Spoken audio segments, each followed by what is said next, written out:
ప్రతి scheme wild life insurance పిఎల్ఐలో దాన్ని సురక్ష అంటారు, అది ఆర్పిఎల్ఐలో గ్రామ సురక్ష. దీంట్లో మీరు మినిమం సమ్మేజ్డ్ మ్యాక్సిమం సమ్మేజ్డ్ ఎంతో తెలుసుకోవాలి. లోన్ అనేది ఎన్ని ఇయర్స్కి తీసుకుంటాం అనేది ఓన్లీ ఓల్డ్ లైఫ్ ఇన్సూరెన్స్కి కన్వర్టబుల్కే 4 years, మిగతాదంతా 3 years అనమాట.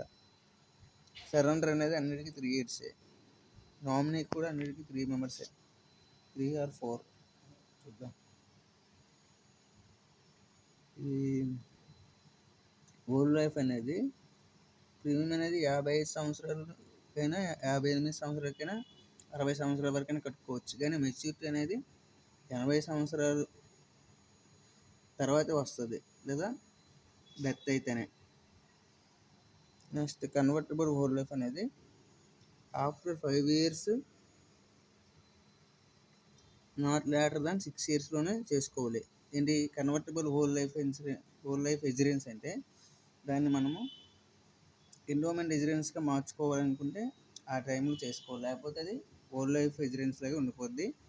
కన్వర్ట్ చేస్తే ఎండోమెంట్ ఇన్సూరెన్స్ బోనస్ ఇస్తారు, లేకపోతే ఓల్డ్ లైఫ్ ఇన్సూరెన్స్ బోనస్సే. అందుకే ఇక్కడ యాక్చువల్గా మ్యాక్సిమం ఏజ్ ఓల్డ్ లైఫ్ ఇన్సూరెన్స్కి 55, కానీ కన్వర్టబుల్ ఓల్డ్ లైఫ్ ఇన్సూరెన్స్కి మాత్రం 50 years మ్యాక్సిమం ఏజ్. తర్వాత ఎండోమెంట్కి ఏజ్ సేమే. ఈ లోన్ విషయంలోనే 3 years అనమాట. దీని ఎండోమెంట్కి ఏంటంటే స్పెషల్ ఏజ్ ఆఫ్ మెచ్యూరిటీ అనేది 35 సంవత్సరాల నుంచి స్టార్ట్ అవుద్ది. 35, 40, 45, 50, 55, 58, 60. తర్వాత యాంటిసిపేటెడ్, ఇలా ప్రతి స్కీమ్కి ఓల్డ్ లైఫ్ ఇన్సూరెన్స్ అన్నారు, దాన్ని సురక్ష అంటారు కదా. అలాగే ప్రతి స్కీమ్కి ఒక నేమ్ ఉంటుంది అనమాట. కన్వర్టబుల్ ఓల్డ్ లైఫ్ ఇన్సూరెన్స్కి సువిధ, ఎండోమెంట్కి సంతోష్, యాంటిసిపేటెడ్ ఎండోమెంట్ ఇన్సూరెన్స్ అంటే సుమంగల్. ఈ మీనింగ్స్ కూడా ఈ పదాలు కూడా అడుగుతారు మనకి ఎగ్జామ్లో. నెక్స్ట్ యాంటిసిపేటెడ్ ఎండోమెంట్ ఏంటంటే మనకి మధ్యలో మనీ వస్తుంది కాబట్టి దీనికి ఈ స్కీమ్ అనమాట. అంటే ఇప్పుడు 15 years టర్మ్ తీసుకుంటే 20% అనేది 6 yearsకి పాలసీ తీసుకుని 6 years తర్వాత 9, 12 ఎండింగ్లో 40% ప్లస్ బోనస్ వచ్చేస్తుంది. అలాగే ఏజ్ కూడా చూసుకోవాలి, మ్యాక్సిమం మినిమం అనేది. ఏదైనా మినిమం ఏజ్ అనేది 19 years, మ్యాక్సిమం అనేది 40 years అవుద్ది 20 years టర్మ్కి. ఇదే 45 అవుద్ది దేనికి 15 years పాలసీకి. యాక్చువల్గా జనరల్గా మ్యాక్సిమం ఏజ్ 60 years అనుకోండి, 15 తీసిస్తే 45 ఏజ్ అనమాట దీనికి. మనం ఇక్కడ ఇది ఇంపార్టెంట్ పాయింట్. మ్యాక్సిమం అనేది ఈ గ్రామ సుమంగలో మాత్రం మ్యాక్సిమం ఏజ్ 45, కానీ యాంటిసిపేటెడ్ ఎండోమెంట్ ఇన్సూరెన్స్లోన సుమంగల్లో మాత్రం నార్మల్ పిఎల్ఐలో మాత్రం 40 అనేది 20 years టర్మ్కి, 45 అనేది 15 years పాలసీకి. అదే గ్రామ సుమంగలో మాత్రం మ్యాక్సిమం ఏజ్ 45 yearsకే. ఈ 4 పాలసీలు 2 పిఎల్ఐలోనూ ఆర్పిఎల్ఐలోనూ సేమ్ నేమ్సే, కానీ చిల్డ్రన్ పాలసీలు అనేవి ఇవి కూడా సేమ్ అంతే. కానీ ఏంటంటే ఇక్కడ తేడా వస్తుందంటే 2 childrenకి ఒక పేరెంట్కి 3 lakhs అనేవి పిఎల్ఐ పాలసీ హోల్డర్కి, వాళ్ళ పేరెంట్ అనుకో 3 lakhs. అది ఆర్పిఎల్ఐ బాలజీవన్ బీమా అనేది 1 lakh వరకు అవుద్ది అనమాట.